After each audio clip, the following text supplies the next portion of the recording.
Financial stress on the parents translates into physiological stress in the children. They didn't inherit anything in terms of a disease. They're just reacting to the environment. People call Dr. Gabor Maté the people whisperer. Legendary thinker and best-selling author. He's highly sought after for his expertise on addiction, stress, and childhood development. The evidence linking mental illness and childhood adversity is about as strong as the evidence linking smoking and lung cancer. And the average physician doesn't hear a word about that. It's astonishing. I can give you the example of Donald Trump. I mean, his father was a psychopath. You are the enemy of the people. Go ahead. For him, these were not choices so much as survival techniques, and that's the mark of a traumatized child, a denial of reality. What do I have to understand about your earliest years to understand you? My grandparents were killed in Auschwitz, and my mother and I barely survived. And then my mother, to save my life, gives me to a stranger. The sense I get is that I'm being rejected and abandoned because I'm not good enough. How did that rear its ugly head throughout your life? Any number of ways. See, trauma, as I define it, is not about what happens to us. It's about what happens inside of us as a result of what happens to us. It's costing us in terms of our physical health, our relationship, our mental health, and so on. How does one go about correcting that? It's a multi-layered answer. First of all, before this episode begins, I just want to say a huge thank you to all of our new subscribers. 74% of you that watch this channel didn't subscribe before, and we're now down to about 71%. So that helps us in a number of ways that are quite hard to explain, but simply, the bigger the channel gets, the bigger the guests get. So if you haven't yet subscribed to the Diary of a CEO, if I could have any favors from you, if you've ever watched this show and enjoyed it, it's just to please hit the subscribe button. Without further ado, I'm Stephen Bartlett, and this is the Diary of a CEO. I hope nobody's listening, but if you are, then please keep this to yourself.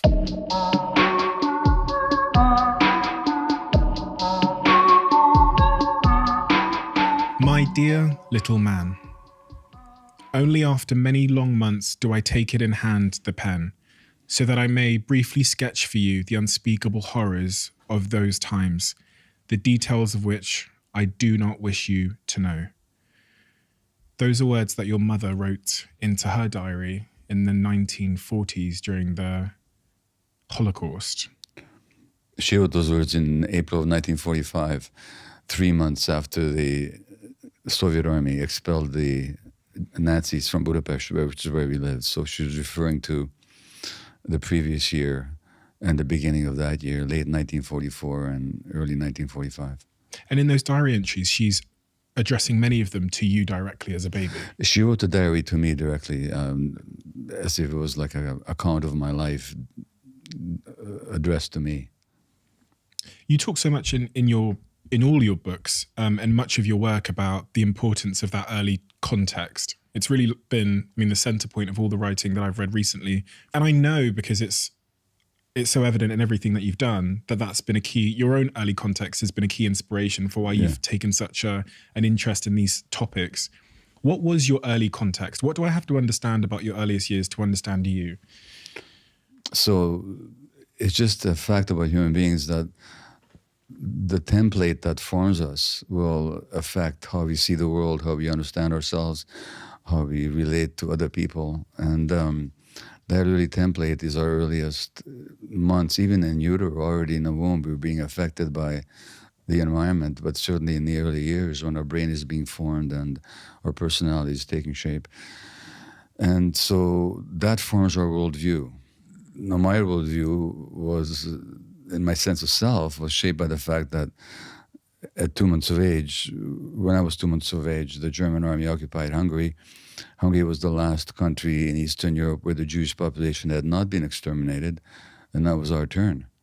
The day after the German army marched into Budapest, which was March the 19th, 1944, the day after, my mother called the pediatrician to say, would you please come and see Gabor, because he's crying all the time. And the doctor said, of course I'll come, but all my Jewish babies are crying. And so that the fact is that when mothers are stressed or in pain, the infant feels all that and takes it personally, and it becomes part of their template for how they view the world.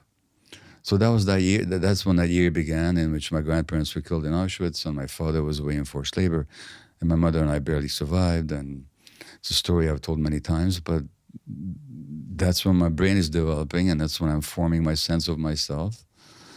And then my mother to save my life gives me to a stranger and I don't see her for 6 weeks, the sense I get is that I'm not wanted and I'm being rejected and abandoned and because I'm not good enough. That's how my life began. So your mother gives you away for 5 to 6 weeks Yeah. in order to sort of save you from starvation in a ghetto that she was going to, right? That's right. This is after your grandparents were killed in Auschwitz by the Nazis. How do you know in hindsight that moment of those 6 weeks created that sense of abandonment in you? I wouldn't say it's just that one moment. Children very much view themselves through their interaction with their parents. Now, first of all, I had no father because he was gone. I hadn't seen him, except very briefly when I was a month old. But there was no father in the picture. My mother was grief-stricken and terrorized and full of woe and worry about what's going to happen to us and just the task of surviving each day. She's not playful with me. She's not smiling at me very much. She's worried looking. She's stressed looking. The infant takes everything personally. That's just the nature of the infant. As infants, we're narcissists. We think it's all about us. So when things are great, hey, we're great. But when my mother is unhappy, it's because she doesn't want me or I can't make her happy or I'm inadequate. So that separation from my mother certainly set a template for some of my relationship interactions with my spouse decades later. But the sense of not being good enough and being responsible, that was inculcated in me throughout that whole first year of life. So much so that in this book, The Myth of Normal, I actually talk about an experience with the psychedelic mushrooms with a therapist. This is not that long ago, 7 years ago maybe, when I'm at least 70 years old. And I'm in this therapeutic session with the psilocybin, the medicine, and the therapist. And I know that I'm 70 years old, and I know this is a therapy session, and I know her name, and I know who I am in the world. But at the same time, I'm experiencing myself as a 1-year-old baby, and she's my mother. And I start crying. Tears come down to my face, and I say, I'm so sorry I made your life so difficult. Now that was an unconscious memory of my sense of myself as a 1-year-old, that I made my mother's life so difficult, because that's the way the baby interprets it. So even if your mother loves you, which mine did infinitely, not that she always treated me the best way possible, but she did love me. And can you imagine what a great act of love even giving me to a stranger in the street would have been for her, you know? But because of her own unhappiness, I can only conclude that I'm not good enough. And it's my fault. At 70 years old, having that psilocybin experience, coming to that realization, or having that sort of, having that response to your therapist where they take the role of your mother and you're a 1-year-old. How does somebody at 70 years old go about correcting that sort of interpretation you had of that traumatic early event? Well, by bringing up to the conscious level, then when I notice that sense of guilt or responsibility in me, I say, oh, that's what it's about. So it's a meaning. See, trauma, as I define it, is not about what happens to us. It's about what happens inside of us as a result of what happens to us. And so the wound in trauma means wound. So the wound in this case is my sense of deficiency or not being good enough, not being worthy enough. Once I realize that, oh, this has got nothing to do with anything except this interpretation that I made of my own experience all those years ago, then when I notice it, I can no longer believe it. I don't have to any longer be a subject to that interpretation of myself in the world. So awareness is one step. It's not adequate, but it's an essential step towards letting go. That one belief that you weren't good enough, how did that rear its ugly head throughout your life? It made me a workaholic physician because I had to keep proving my worth. And it doesn't matter. Now, I don't know if you ever had an addiction, but the nature of it is that we're trying to get from the outside something that only can arise and fulfill us from the inside. So when you're looking at it from the outside, it's addictive because you get it temporarily, but then that internal emptiness, that hole, never goes away. So it has to be filled over and over and over again. It can only be done so temporarily. So it becomes runaway addictive.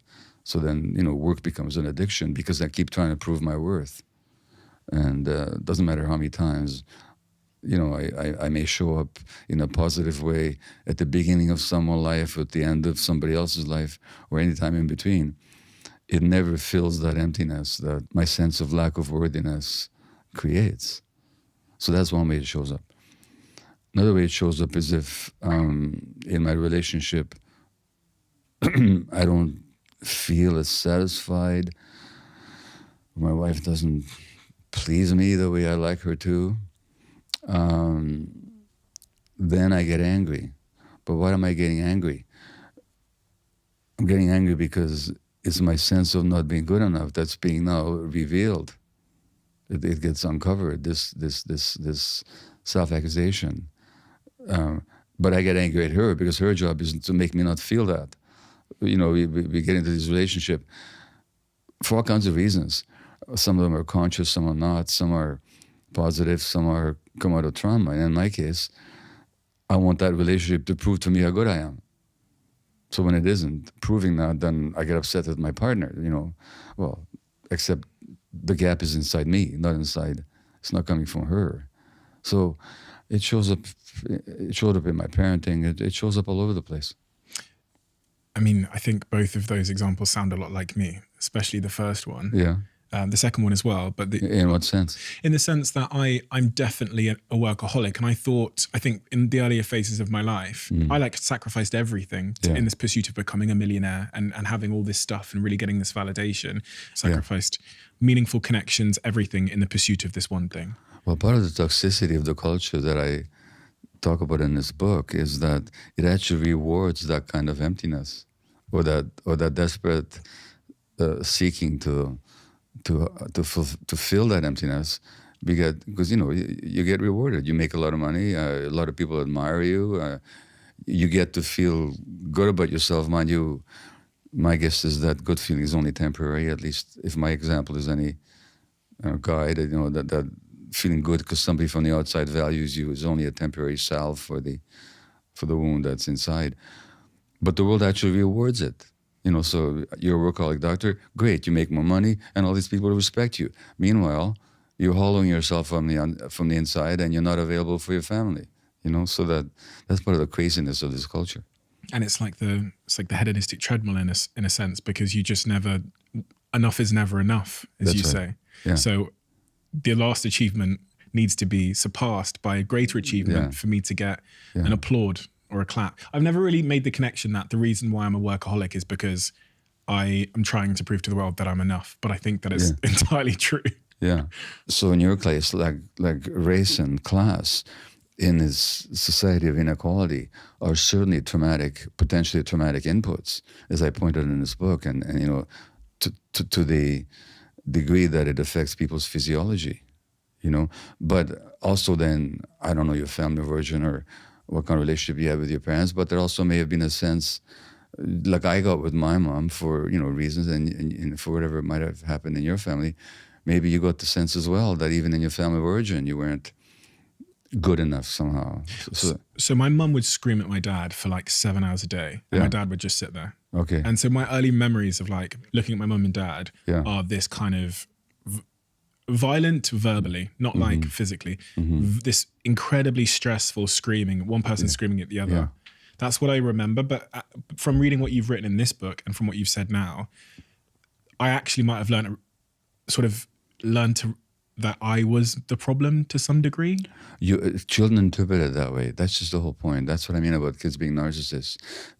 I don't mean that in a negative sense. I mean, actually, they think it's all about them. So if your mother is unhappy, it's your fault, and you're not good enough.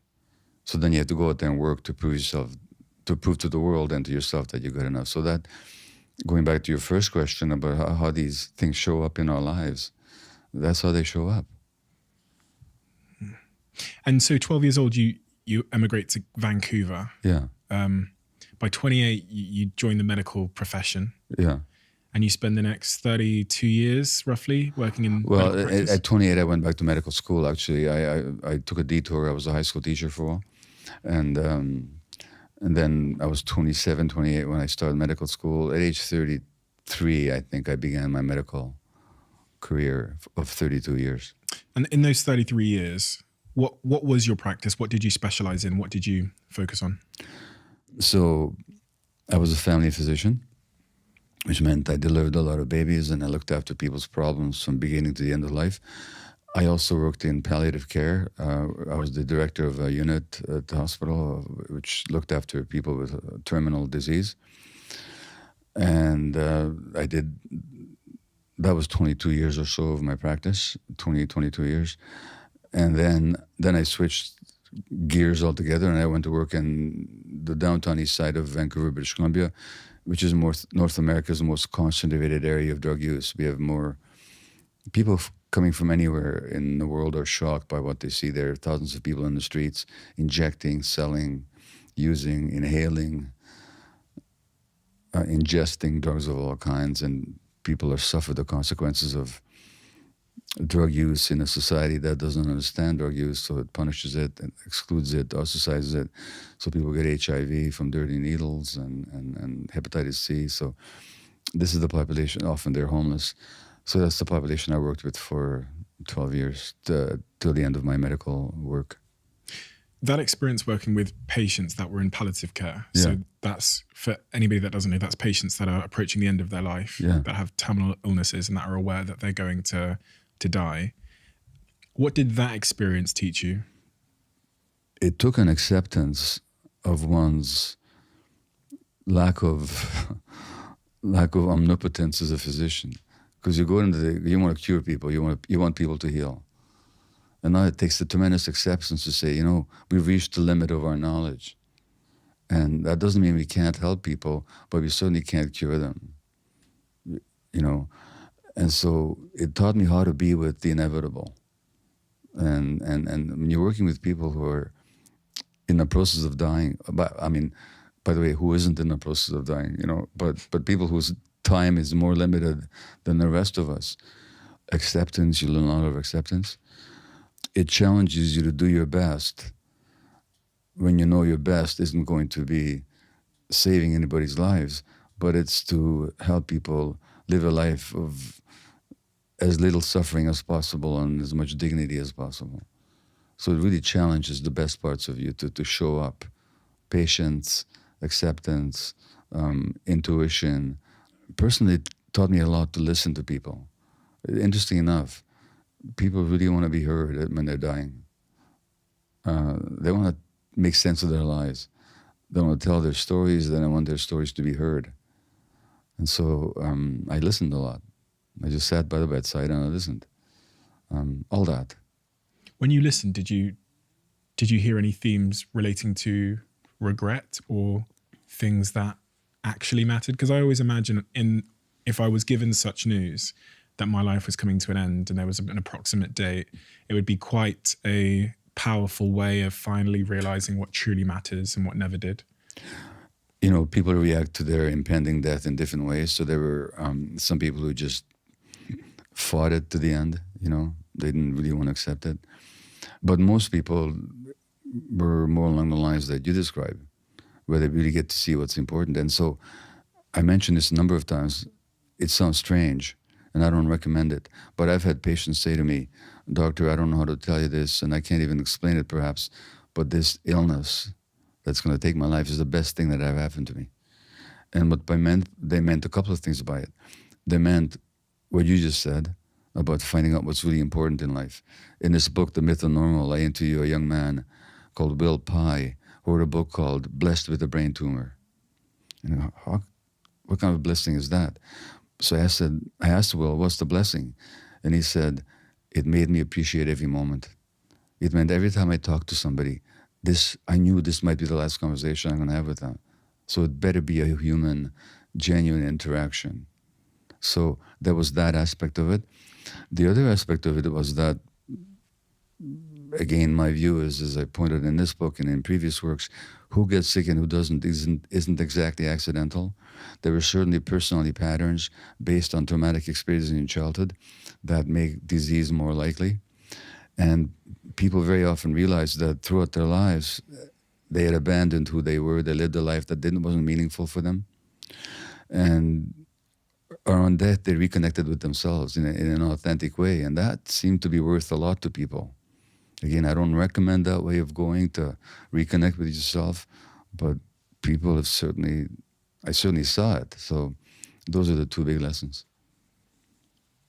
After your 33 years in medical practice, you described that you had you kind of tuned into a creative calling, which was writing. Well, I began to write when I was a physician. So Okay. My first book on ADHD, after I was diagnosed with it, was published in 1999 now. So that was 23 years ago now. So I began to write. And even before then, I wrote, because I wrote columns for newspapers.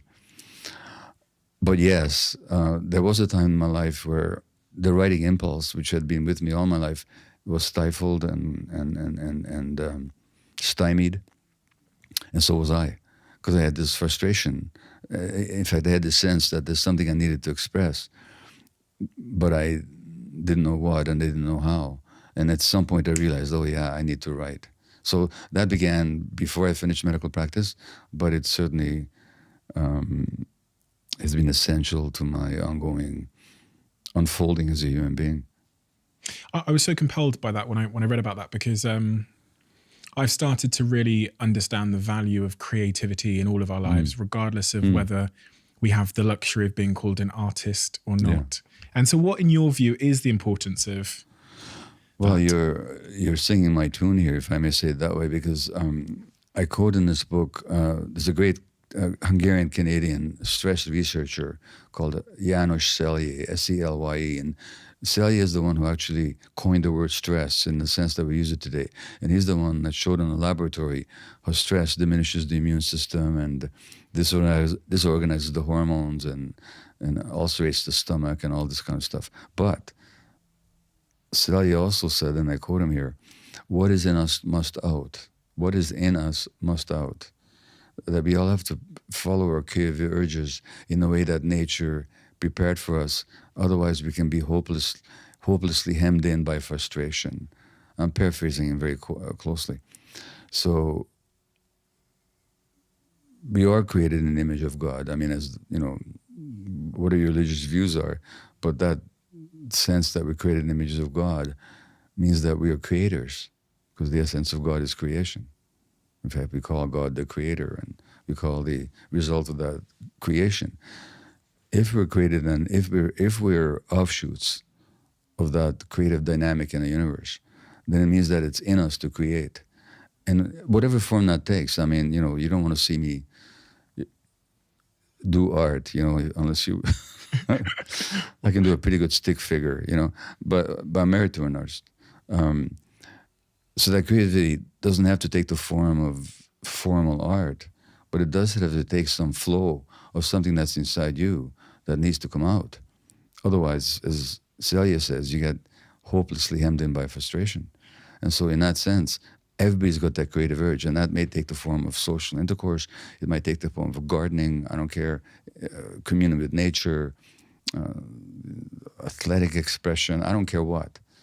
But there's everybody's got it. And if people don't realize they have it, it's only because life has hemmed them in and they're too busy. And sometimes they are trying to make a living or trying to survive or too disconnected from themselves. But it's in all of us. And to the extent that we don't give it expression, we suffer. One of the things that really hems it in is the prospect that we might not be good at it, because we think to express ourselves creatively, we kind of join a competition of sorts. And that's a trap we can fall into. So if I'm going to DJ, I need to become a good DJ, but in social comparison, or else I don't want to. But what I've come to learn is, in fact, the act of DJing alone in my kitchen at midnight is the reward, regardless of outcome or whether there's a crowd there. If it's just me and my dog listening, that is the expression, is the reward, not the achievement or the medal that I might get. Or not the external. Well, look, I went through that in the writing of this book. So here I am, this writer who writes about, trauma and, healing, and all of a sudden I'm in a panic because I'm writing a book. And I realized that the problem was that you talked about identifying with your work. So I'd identify with this book. So the problem wasn't the book. Because let's say I write the book and it's not a success. I mean, okay, big headline in the Sunday Times, book, not a big success. Like, how big a big deal is that in the history of the universe?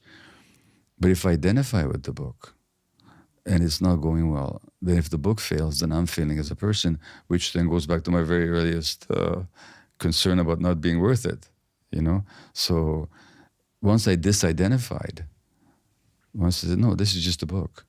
It may be a good book, it may be an important book, maybe a book that doesn't hit the mark, but it's only a book. And how it goes says nothing about me or my worth. Once I could decouple that, then I could confidently and much more comfortably go back to the writing of it. But I went through that crisis. It seems like a bit of a paradox that the lack of self-worth would motivate someone to create great things because they want the approval, but at the same time make the process so agonizing because their self-esteem seems to be on the line. Yeah. Or their sense of self-worth is on the line. Well, that dynamic was in me. Once I realized it, I let go of it. So it didn't dominate me in the end. And honest to God, by the time I finished the book, I'm not just saying this in retrospect. It's a bestseller now in several countries, but I actually said to myself, and I meant it, now I've done the book, that's what matters. I've said what was in me to say. How the world reacts, I can't control. And it doesn't actually matter. On a fundamental level, it's not that I don't want this book to be a success. I mean, success, of course I want it to sell 10 zillion copies, but that doesn't define my self-worth or how I function in the world or how I feel about myself. Honestly, it does not. And I understood that by the time I finished working on it. So once it's done, it's out there doing its work or not doing its work, but I don't have to hang my own sense of self on how the book does. Because at that point, that's an outcome you can't control, right? So trying to control that would be anxiety and yeah. Oh yeah, well, you can't control it, no. 10 years this book Yeah. took you to write. Took me to prepare. It took about 3 years to write, yeah. You describe it as a calling. Yeah. The myth of normal. Yeah.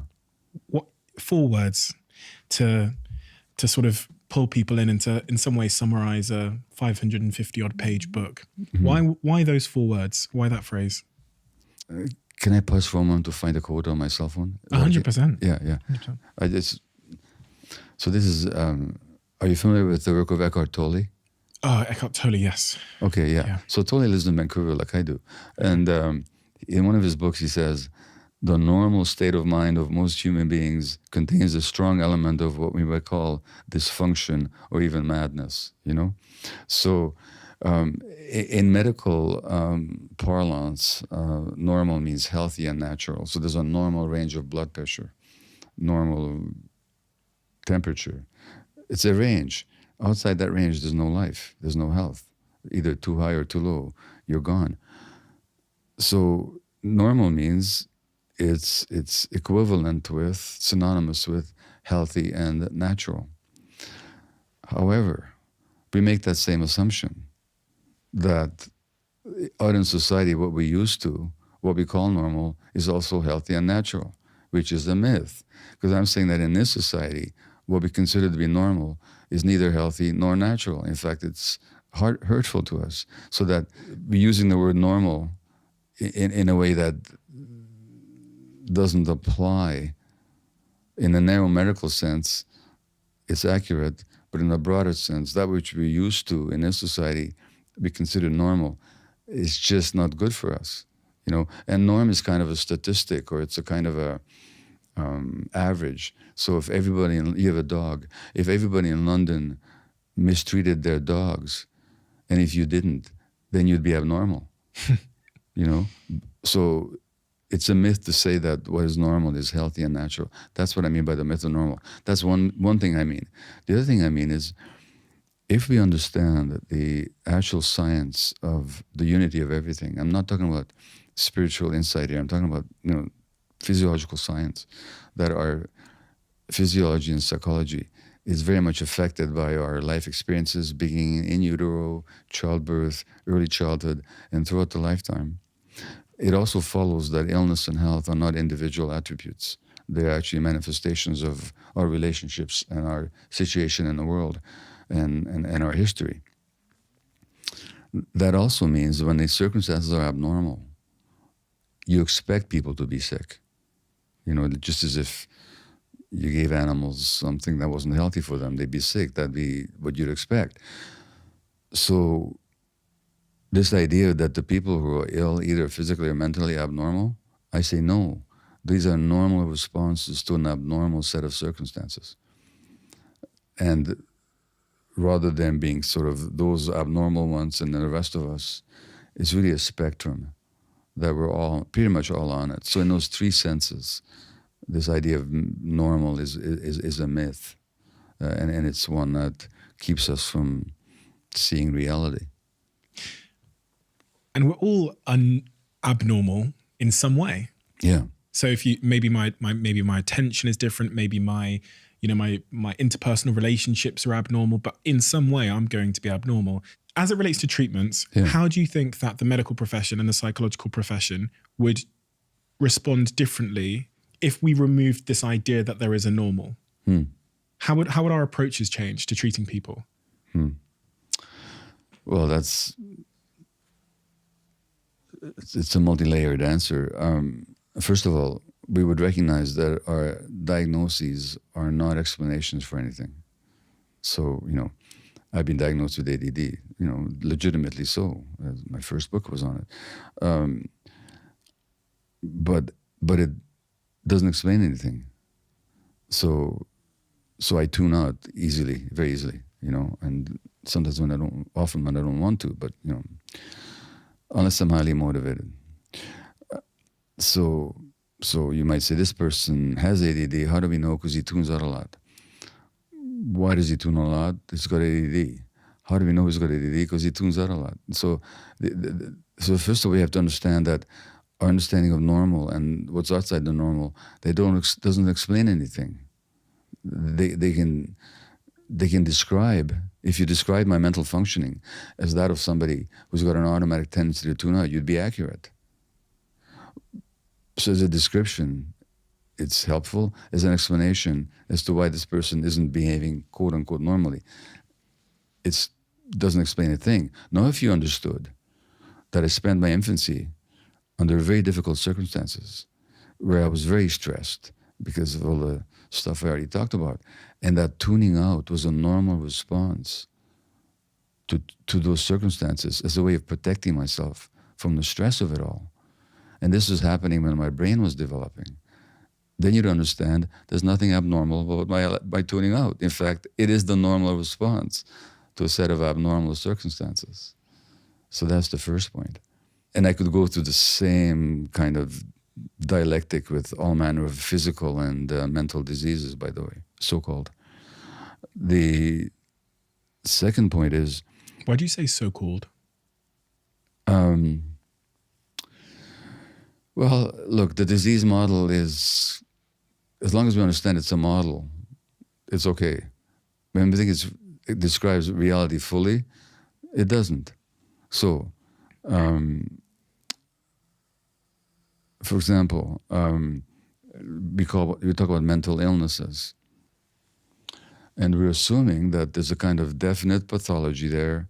Just as in rheumatoid arthritis, you can describe the inflammation of the joints and the blood levels of certain antibodies being abnormal and hormonal levels being disturbed. You know, we're making the same assumption in mental illness. There's no such evidence in mental illness. There's no physiological parameters that you can say somebody's got mental illness. There's just been a study a few months ago of thousands of brain scans of people with mental illness diagnoses. There's nothing diagnostic about the brain scans. It's not like I can take an X-ray of a lung and say that this lung has got what we call consolidation or fluid indicating inflammation. There's nothing like that in mental diagnoses. There's no blood test you can do and so on. So illness is a model. I mean, it might. Yeah, somebody's really depressed, even suicidal perhaps, and they might need pharmacological intervention, which could really save their lives. That may be true. And in that sense, you may say that they're ill, as long as we realize that this is a construct that we're applying here, but that there's no actual measurement of that that's at all similar to what we call physical disease. But even in physical disease, we make certain assumptions. For example, somebody has rheumatoid arthritis. Now, that nothing wrong with that statement on the face of it, but there's an assumption there. The assumption is that there's this thing called rheumatoid arthritis, and there's this person called me, and this person has this thing. Now, you know, the example I often give, here's my cell phone, I'm holding it in my hand. I have a cell phone. It's not part of me. It says nothing about me. It's a discrete object. Its nature doesn't depend on my nature. Nothing. Is that true about rheumatoid arthritis?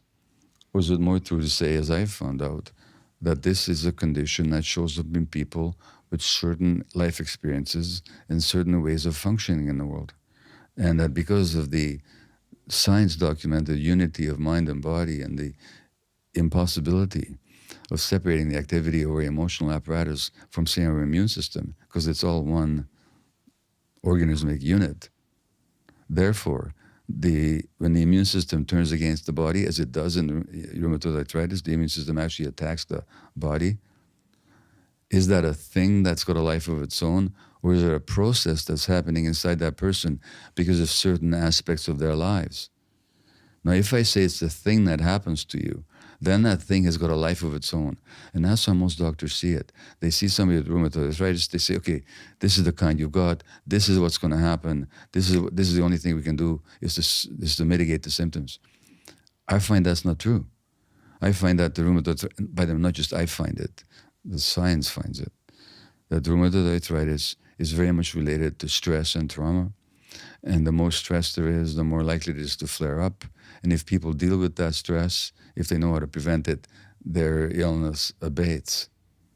Which means that it's not a thing that's separate, it's a process that happens inside them.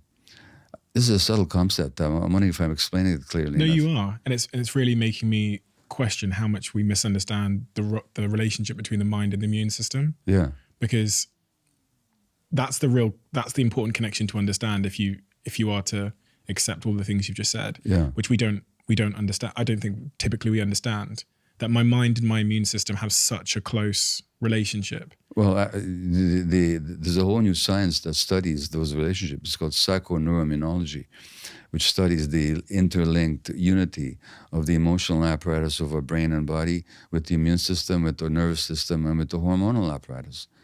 I mean, it's just so obvious. I could change your hormonal state in the split second right now without touching you, just by screaming at you and threatening you. That would necessarily create a change. I mean, it's just clear that our emotions are inseparable. You know, and the other funny thing is, well, several funny things. How do we treat most conditions in medicine, by the way, inflammations? If you go to a dermatologist with inflamed skin, if you go to a rheumatologist with inflamed joints, if you go to a gastroenterologist with inflamed intestines, if you go to a respirologist with inflamed lungs, if you go to a neurologist with the inflamed nervous system, as in multiple sclerosis, they're going to give you steroids to settle the inflammation. Now, what are steroids? They are stress hormones. And you would think that as physicians, we would ask ourselves, gosh, we're treating everything with stress hormones. Does stress maybe have something to do with this condition? Now, when you look at the scientific literature, yes, yes, yes, and yes. So there's a great Canadian physician, actually knighted by Queen Victoria, one of the great medical teachers of all kinds, Sir William Osler. And he said in 1890 that rheumatoid arthritis is a stress-driven disease. The French neurologist Jean-Martin Charcot, who first described multiple sclerosis, he said, this is a stress-driven condition. And since then, there's been so much research. So what I'm saying is that this way of looking at what we call disease as a process is so much more accurate scientifically, actually, in understanding the mind-body unity. And then, naturally, when people are traumatized, that has a huge impact on their physiology. Their psychological trauma has a huge impact on their physiology. It's just science, but it's science that's not taught to medical doctors. It's just for some strange reason. Well, the average physician never hears a single lecture about, say, trauma and its relationship to illness, and yet there's studies internationally, thousands of them, showing those relationships. So there's this strange gap between science and medical practice. But it would change medical practice for the better. Because what would happen if you went to a physician and you presented with your symptom, and they'd say, okay, look, we'll give you such and such medication to deal with your symptoms, and then let's look at your life in the context that you live it, and see how that the stresses that you may be taking on, the traumas you may be carrying, might be affecting the physiology of your body. No, they don't have to be all trauma therapists to do that. They just have to raise the question and to start and to begin the inquiry. That'll make a huge change to that person's life and to their disease process. And clearly to their kids' lives as well, because I remember reading in your book about the study with the rats. Yeah. And how they... Could you tell me about that study, how the stress study with the rats, and how the parents' treatment of a child impacted their stress response, and then also they passed that on, which I thought was staggering. Yeah, that was a very interesting study. It was done in Canada at McGill University.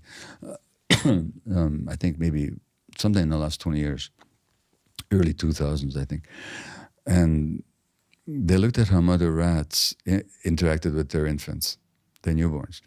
And there's this process called grooming, in which the mother rat licks the infant or in the perineal or perianal area, in the genitalia. This is shortly after birth. These mother rats just start licking their infants. Some mother rats did it in a more efficient and caring kind of way than other mother rats. Those that had the better kind of caring, the better kind of grooming, grew to be calmer and responded to stress in more functional ways than those little rats who, as neonates, had not been given that same kind of efficient and quite as caring grooming. And what they found that in the brains of those adult rats who had been groomed one way or the other as infants, the stress apparatus was different, certain receptors for the stress hormones. So one of them could calm themselves more easily than the other. What was interesting is, you might say, well, so what? That's just genetic. The calmer mothers passed on their genes to their infants. No, they didn't. Because if you took the infants of mothers who groomed beautifully and put them with mothers who didn't, and conversely, you took the infant rats of mothers who didn't groom so well, but you put them with mothers who did, it changed. It changed the brain for the adult. It changed the brain? It changed the genetic functioning, not the genes. Okay. But the genetic functioning. This is called epigenetics, how genes are turned on and off by the environment. And then those rats who were groomed well as infants, doesn't matter what the original mother was, but those rats who were groomed well, they went on to groom their infants in exactly the way they'd been groomed. So this is how we pass on our parenting stuff from one generation to the next, both behaviorally, but also through the turning on or off of certain genes. So in essence, how nurturing our parents were has a big impact on our own ability to handle stress positively or negatively. Oh, absolutely. And then we pass that down to our how children. Stressed our parents were, how they reacted to our own stresses as infants. That has everything to do with how our brains handle stress later on. And so some people just don't handle stress very well. They don't handle the frustration very well. You should have seen me this morning at the hotel when the swimming pool didn't open in time, But I was a lot better than I might have been years ago, But yeah, our stress responses are very much programmed by our early developmental experiences. Speaking about our early experiences, the first word in the sort of subtitle of your book is the word trauma. Yeah. It's a word that I've talked about a lot on this podcast, and I've had a lot of people here that have opened up about their traumas. How do you define trauma? I know society's defined it in its own way, but how do you define it, the word? I define it very specifically. It's not something bad that happens to you. It's not that you know. I went to this movie last night and I was traumatized. No, you weren't. You were just sad, or had some emotional pain, but you weren't traumatized. Trauma means a wound. That's the literal meaning of the word. It's a Greek word for wounding. So trauma is a psychological wound that you sustain, and it behaves like a wound. So on the one hand, a wound, if it's very raw, if you touch it, it just really hurts. So if I have a wound around not being wanted, then, or the belief that I'm not, then decades later, if anything reminds me of that, it hurts as much as it did when I originally incurred the wound. So in one sense, trauma is an unhealed wound that touched, we get triggered. That's what triggering means, by the way. Some old wound gets activated or touched. And the other thing that happens to wounds is that they scar over. And scar tissue has certain characteristics. It's thick, it has no nerve endings, so there's no feeling in it. So people traumatized disconnected from their feelings. Scar tissue is rigid, it's not flexible, so we lose kind of response flexibility. So when something happens, we tend to react in typical, stereotypical, predictable, dysfunctional ways because of the rigidity. And scar tissue doesn't grow like healthy flesh.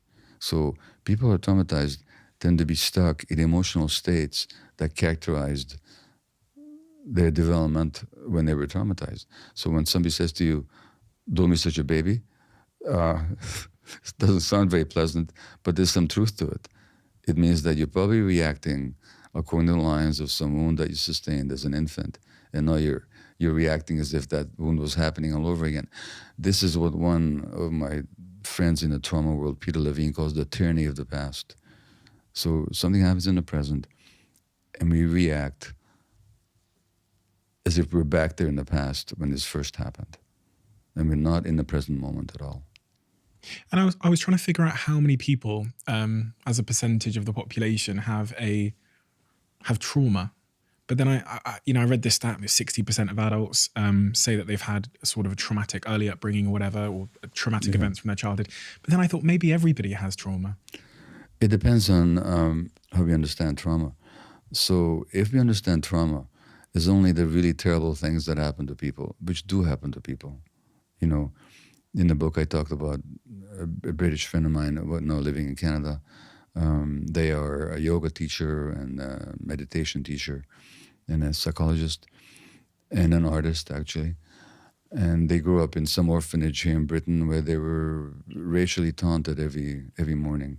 You know, words that are in the book by her permission, which I'm not going to cite here publicly. And that gave her a sense of deficient, a sense of self, that I'm just not good enough, that I don't belong, and so on. There's those obvious traumas, or the obvious trauma of being sexually abused. So men who are sexually abused, according to a Canadian study, have triple the rate of heart attacks as adults, you know, and all kinds of physiological reasons why that should be the case. So there's those self-evident, big T traumas that we call big T trauma, T with a capital T. Trauma with a capital T. There's a certain percentage of the population, much larger than we think, subject to that. If you include all the known factors such as physical, sexual, or emotional abuse, spanking, by the way, has now been shown to be as traumatic as harsher forms of physical abuse. Spanking, which is still recommended by so-called experts, who should remain unnamed for the moment. The death of a parent, violence in a family, parental violence against each other, a parent being jailed, a parent being mentally ill. Did I say a parent being addicted? A rancorous divorce. These are the identified big traumas, big T traumas. No, not to mention poverty, not to mention extreme inequality, war, and so on. But then, if you remember that trauma is not what happens to you, but what happens inside you, it's the wound. People can be wounded not just by bad things happening to them, but small children can be wounded in loving families where they don't get their needs met. I mean, that's obvious in a physical sense. If a child doesn't get proper nutrition, their body will suffer, their mind will suffer. We're also creatures with emotional needs as important as our physical needs. So when the child's emotional needs are not met, that child is wounded.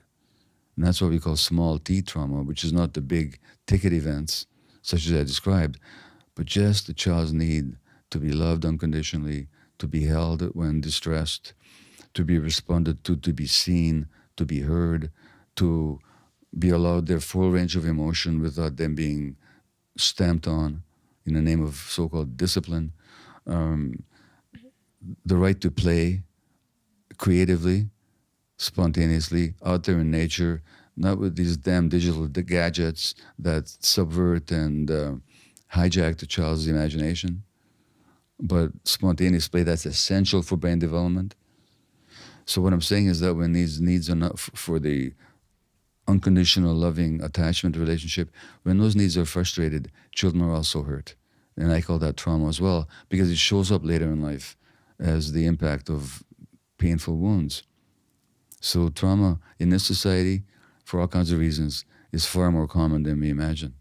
From sitting here and speaking to, I don't know, somewhere over 100 different people that come from all walks of life, but specifically people that are successful in their industries. And you talked about, you know, how an anomalous early upbringing can create sort of abnormality in an adult. A lot of the people I sit here are successful because of some kind of abnormality, or at least their interpretation of some kind of early event that caused them to have some sort of abnormal belief about themselves, that they're not enough, so they become a billionaire or a gold medalist or whatever it might be.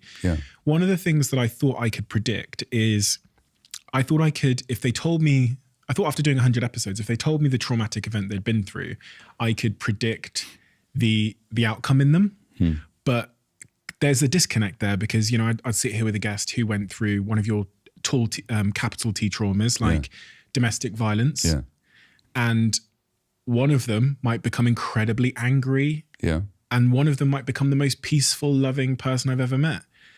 And that taught me that there's this thing in between the event, which is what you call interpretation. And I found that as that kind of makes it really difficult to diagnose. Well, no, look, so the two examples you gave, that really peaceful person may be really peaceful for genuinely good reasons, such as they've found the milk of human love flowing through their veins and they've had some spiritual reconciliation with the world, or they may have genuinely learned compassion for themselves and others.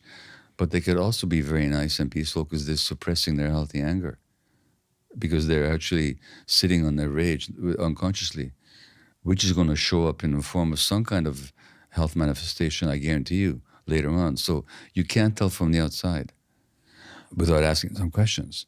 Or I can give you the example of a Donald Trump who had a really traumatic childhood. I mean, his father was as described by his psychologist niece, Mary Trump, his father, Trump's father, who is Mary's grandfather, was a psychopath, and who really demeaned and harshly treated their children. So Trump decides unconsciously that, by the way, I'm not talking about his policies here. This is not a political debate. And in the book, I point out that his opponent was also traumatized, Hillary Clinton. So this is a ecumenical view of trauma in politics. I'm not choosing sides. I'm just saying that you can see his trauma in every moment he opens his mouth. His grandiosity, his need to make himself bigger, more powerful, aggressive. And he's as much as said in his autobiography that the world is a horrible place, a dog-eat-dog place, where everybody is after you. Everybody wants your wife and your house and your wealth, and this is your friends, never mind your enemies. But that's the world he lives in. Now, that world that he lives in reflects his childhood home. He developed that worldview. He came to it honestly, you might say, because that's the world that he lived in. And he gets to be really successful in this crazy world. You know, financially, although people question, you know, was he really as big a success as he says he was? But he certainly was successful politically, if by success you mean the attainment of power. His brother, on the other hand, Mary Trump's father, Trump's niece's father, drank himself to death. And they were both responses to the same. You can never say it's exactly the same for two kids, but there was a toxic home environment. One ends up dead as an alcoholic. The other ends up at the pinnacle of power. And when I look at them both, I see dysfunction there, significant dysfunction there. So one of the consequences of that early upbringing was it materialized itself as sort of addiction, and the other got the same psychological reinforcement, or the thing missing from power and work and money. Well, both- Donald Trump learned that the way to survive is to be aggressive and harsh and competitive and to get the other before they get to you, which is a faithful reproduction of his early childhood experiences. So for him, these were not choices so much as survival techniques. And when they talk about his lying, well, I don't know when he's lying and when he's not, but my sense is that often he actually believes what he's saying. And actually his biographer, or the person who co-wrote his quasi-autobiography called The Art of the Deal, this writer says that he's never met anybody who's so capable of believing something that's not true to be true if he wants it to be true. Now that's the mark of a traumatized child, a denial of reality. It is an inauguration. There was a certain number of people that came to he couldn't stand it that there weren't as many people there as came to Barack Obama's inauguration. There were a much smaller number of people there. He created this reality where many more people came to his inauguration. Now, what age behavior is that? That's a 4-year-old where more kids came to his party than my party. That can't be true. But that's Donald's way of dealing with reality. It's not a moral failing as such. That's how he survived. And these survival mechanisms then get to form our personalities. And again, in this world, sometimes they pay off in certain ways. Is that often the case with pathological liars? They've learnt to lie as a way to survive. Oh, absolutely. The German philosopher, writer Friedrich Nietzsche said, people lie their way out of reality who have been hurt by reality. And so I've lied, like when I had my shopping addiction, I lied every day to my wife, and even afterwards, when she stopped trying to change my behavior, I said, just tell me. If you're going to shop, you're going to spend another $1,000 on music. Just tell me. I still couldn't, because I was so ashamed of it. And so the lying became like a way of survival for me. Defense against reality. It's a defense against reality, and it's a defense against being judged. Well, that says something about my childhood. Nobody's born a liar. As we say in this book, there are congenital liars, but there are no congenital liars. No one-day-old baby tells any lies. No one-day-old baby pretends anything. If we end up pretending in any way at all, to the extent that we do, it's because we had to learn that's what we must do to survive.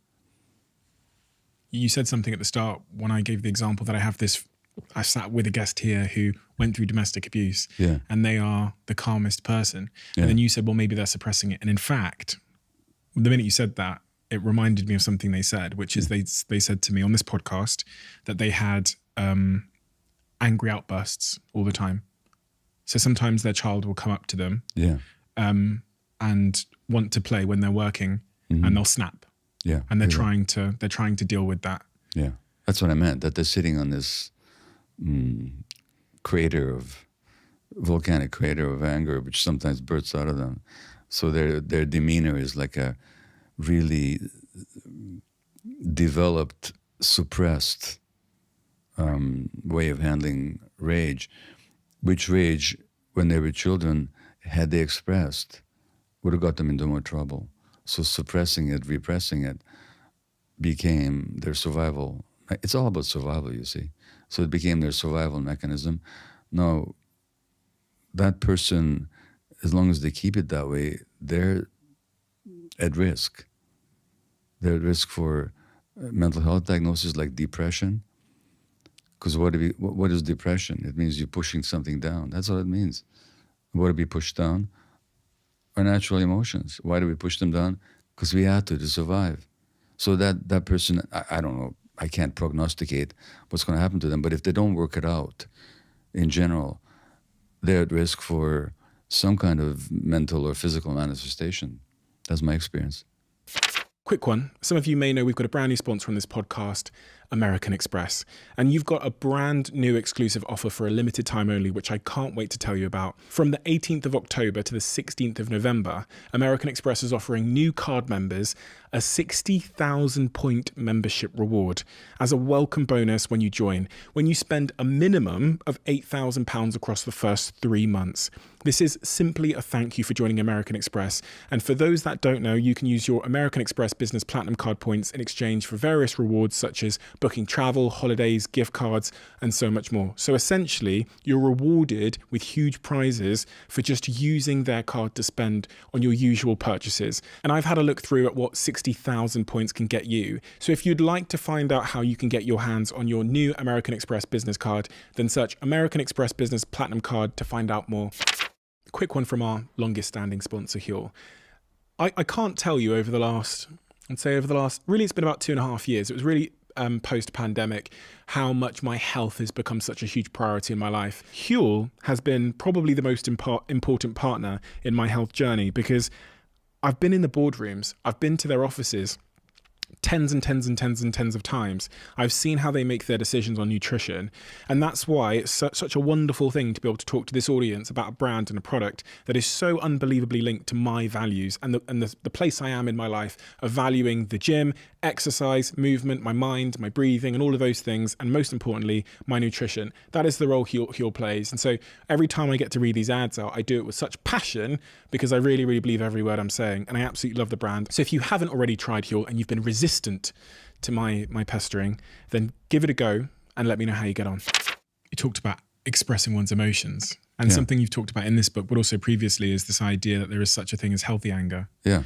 It's one of the 7 A's of healing, as you say. The first being a topic we've talked about already, which is acceptance. Yeah. The next being awareness. Well, awareness I wish we had put into this book, but we didn't. Not into this book. In this book, I put 4 A's, and I left out awareness, and that was an omission on my part. Really? Yeah, it was. I'm sorry, but it was. So in the book, you have authenticity, anger, acceptance, autonomy, agency. Authenticity and agency, yeah. And acceptance. Yeah. So awareness, you've said before this book that awareness is the starting point. Yeah. I found that to be so true in my life, but it's not very easy. I feel like awareness is a luxury or a privilege that is very hard fought. Yeah. Because you're guessing. Yeah. You're guessing based on pattern recognition. So I was guessing 25 years old, I can't get into a relationship. Anytime a girl comes near me, even if I've pursued her, I run off. And to figure out why I was doing that, to even identify the behavior pattern and go, that's not helpful. That's not going to lead me to feeling whole. Yeah. Where does that come from? Took 25 years and a lot of introspection. But most people, they're living unaware of the puppet master of trauma that is driving their life. That's a really good analogy. The trauma really is like a puppet master behind the scenes in the unconscious, pulling your strings, and you're not aware of it. You know, do you remember Pinocchio? Yeah. So you remember what Pinocchio says at the end when he finally becomes a real boy? Yeah. He says, how foolish I was when I was a puppet. And to the extent that we're being activated by these unconscious strings that our trauma is pulling behind the scenes, and we're acting in our lives and we think we're autonomous, free beings, but we're actually being controlled by something in the past that we haven't worked out, we're puppets. We're actually puppets. And there's not much freedom in that. There's no freedom in it at all. So, I mean, I suppose the opposite of trauma, if you want to revisit that question, is liberation. Interesting. Liberation and by reconnection. By reconnection, but liberation from the inexorable power of the unconscious. Which is like cutting the strings in a way. Kind of brings me to, there's kind of 2 ways I want to go with that. But the first question I have about trauma and the puppet master analogy is, do we ever really cut the strings? Or do we just kind of learn to pull against them when they try and tell us to do something with more force than they're exerting in the opposite direction? That doesn't work very well. pushing against it because that's still reactive. You're still not in charge. You're just in automatic resistance mode to something. There's no freedom in that either, you know? So still a So, yeah. But awareness that you mentioned is huge because once you're aware that there's this... See, the thing about these strings may not fray right away, but once you're aware that, this reaction of mine, it's not about what's going on right now. There's something old being activated here. That awareness alone weakens it slackens the strings a bit. No, they're no longer as taut. They're no longer as automatically capable of pulling on you. So it does have to begin with awareness of them. Ultimately, if we realize that this puppet master is just a desperate little person trying to get you to survive, the only way he, she, they knew how when they were small, if we make friends with it, but we relieve it of its duties, saying thanks very much, but I can handle it now, it eventually becomes our friend rather than sort of our master, you know? On that first step of just acknowledging, just understanding that there is a puppet master there controlling us and exactly which strings that puppet master is pulling in our lives, how does one go about awareness, the process of awareness? Is it introspection, keeping a diary, therapy? What is it? Well, all that. I mean, all or any. But even when you ask how you go about it, what is the it? Well, for you to say how to go about it, you already must have some degree of awareness. If you didn't, you wouldn't even be asking the question. So that's the very first step of realizing that there's something here to work on. There's something here to work through. It does not need to be the way it is. That already is the biggest step. The Buddha said that to recognize the source of your suffering is the first step towards relieving the suffering. And so as soon as you ask how you go about it, you've already taken a huge step. Because a lot of people don't even know that there's an it.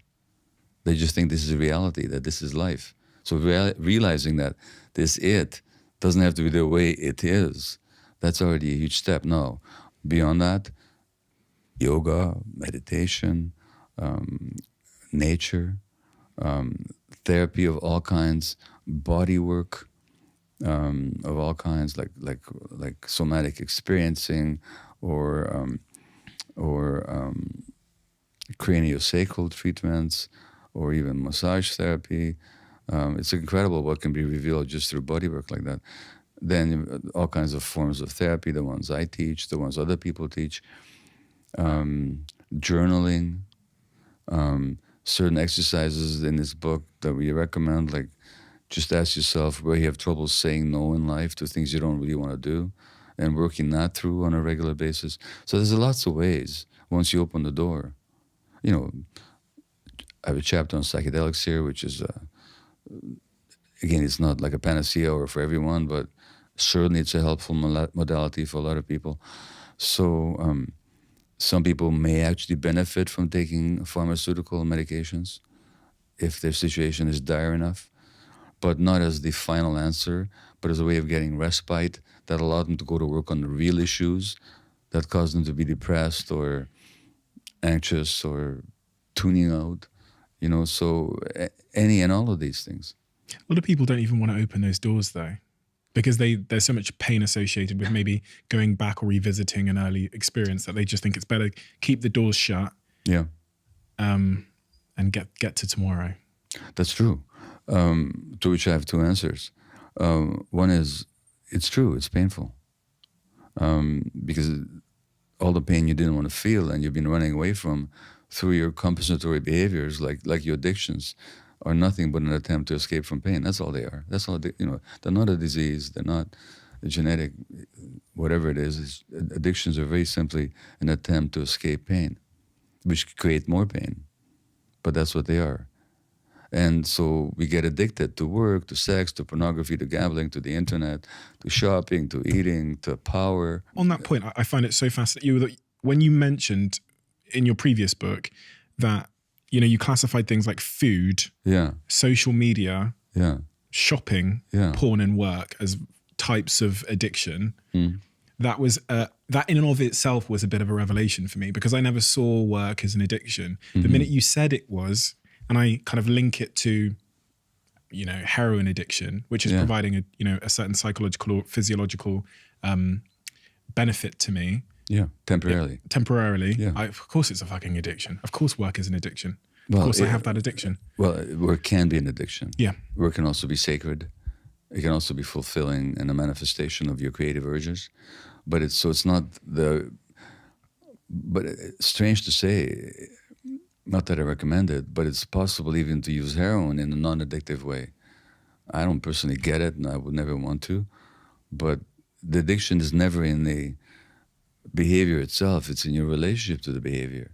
So if the particular activity gives you temporary relief or pleasure, and therefore you crave it, but it causes harm in the long term and you can't give it up, you got an addiction. And I don't care what the activity is, could be drugs and all the other things that we mentioned.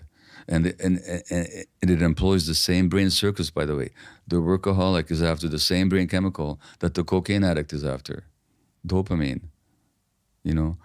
And people can be even addicted to their own stress hormones, like adrenaline, the so-called adrenaline junkies. There's such a thing, So almost anything can be addictive if it serves the purpose of temporarily easing some distress, but causing harm in the long term.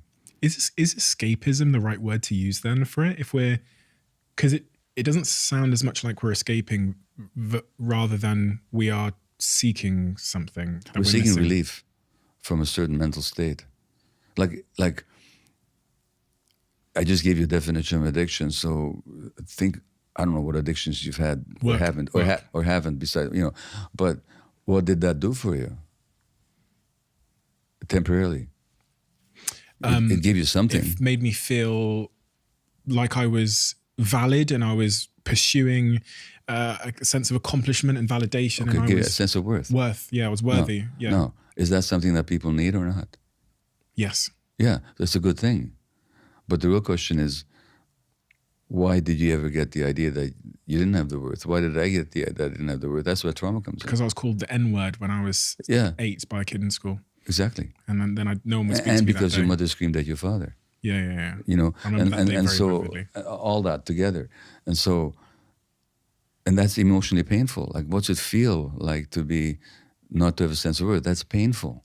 And so that's why my mantra is, don't ask why the addiction, ask why the pain. And if you want to understand why the pain, you have to look at that person's life.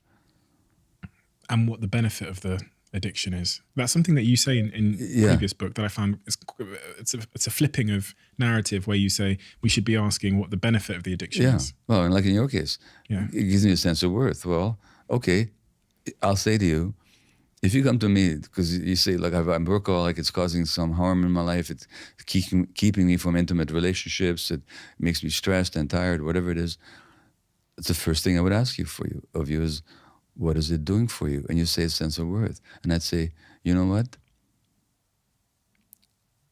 You deserve to have a sense of worth. I totally understand why you'd want to engage in an activity that gives it to you.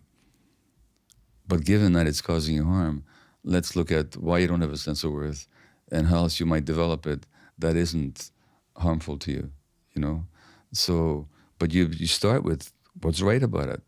What are you looking for? And what you're looking for is always valid. And how would one go about getting that sense of worth? I'm asking for a friend.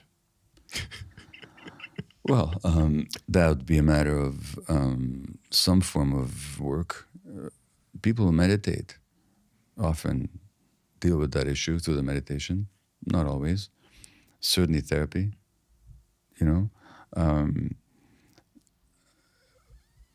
by recognizing also that what you're doing to get the sense of worth doesn't really do it for you, just by getting honest about it, So there's all kinds of ways, but the first step is the recognition.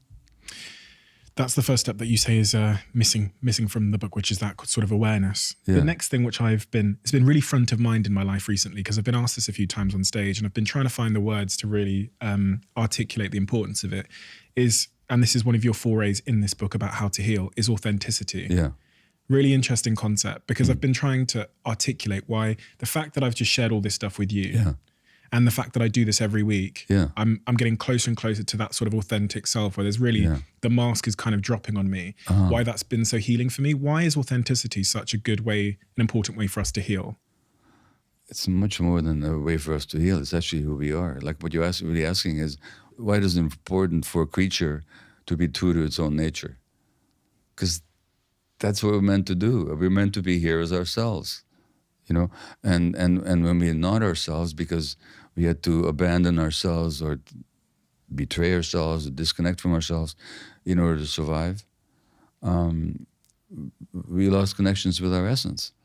And I mean, how does it feel to be a successful CEO and, you know, more than realizing your financial dreams, but to be a workaholic and not to be available to yourself in areas of your life that really matter to you, as opposed to being honest about your stuff, sharing it with other people, dropping the veil, I mean, to answer your question, what does it feel like? I mean, can you sense the difference in your body?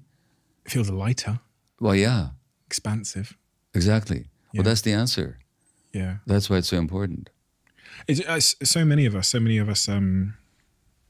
live inauthentic lives because, as you said, it's either because from an early age we were escaping some kind of reality in order to help us to survive, or then the other thing that happens a bit later on in life is we develop an identity which becomes a career, which becomes a social circle, which becomes a prison of our inauthentic selves. We get trapped in there, because I was good at something, or because I felt accepted in this job as a lawyer. So I am now living inauthentically as this robot in this prison. And there's often a real perception of risk and loss and danger of trying to get out of that prison, of trying to get close to our authentic selves.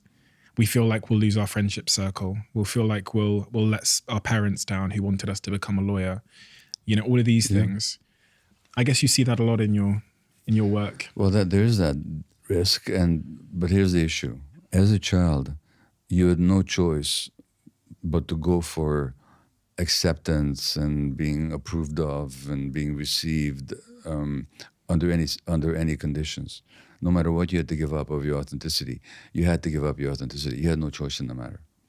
At a certain point as adults, we learn that this lack of authenticity, this disconnection from ourselves, this separation from our gut feelings is costing us. It's costing us in terms of our physical health, our peace of mind, our relationship, our mental health, and so on. You'll never be as vulnerable again as you were when you were a child. You'll never be as helpless, as dependent, as resourceless. No, it's true that if you developed a whole set of relationships based on your inauthentic persona, some people in your life may not like it if you gradually move towards authenticity. They may not like it. It's not what they wanted from you. You're going to find out who your friends are. You're really going to find, because your real friends will say, "Oh, we're so happy for you. We were waiting for this." Other friends will say, "It's not what I signed up for." The question is, you still have to decide.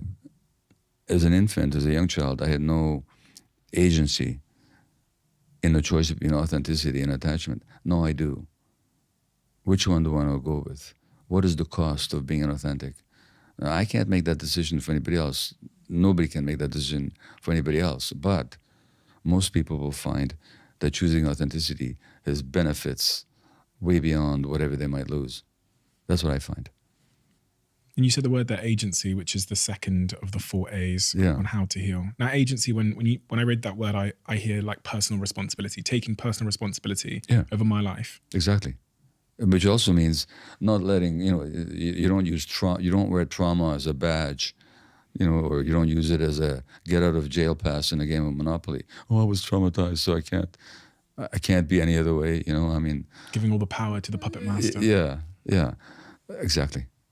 So agency means actually I take responsibility, not for what happened to me, not even how I interpreted the world as a result, going backwards, but how I interpret the world from now on. Do I still want to interpret the world and my role in it based on some decision I made when I was a 1-year-old?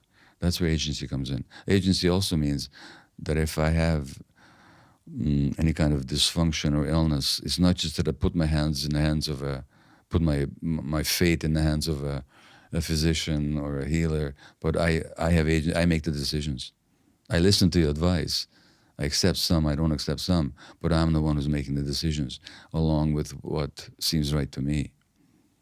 So agency. It's interesting in your work, throughout your work, you use alliteration as a lot as a way to kind of summarize and make ideas really memorable. It really helps. It's an old trick. It's a trick. It's a writing trick, right? Well, it also works, you know, Yeah. the 4 A's or The 4 R's. But I don't know what to say. You know, I'm denigrating my work if I say it's a trick. No, it's just something. It's just the way things occur to me. That's all it is. One of the alliteration devices you use is also relates to limiting beliefs and how we can undo self-limiting beliefs with the 5 R's. Yeah.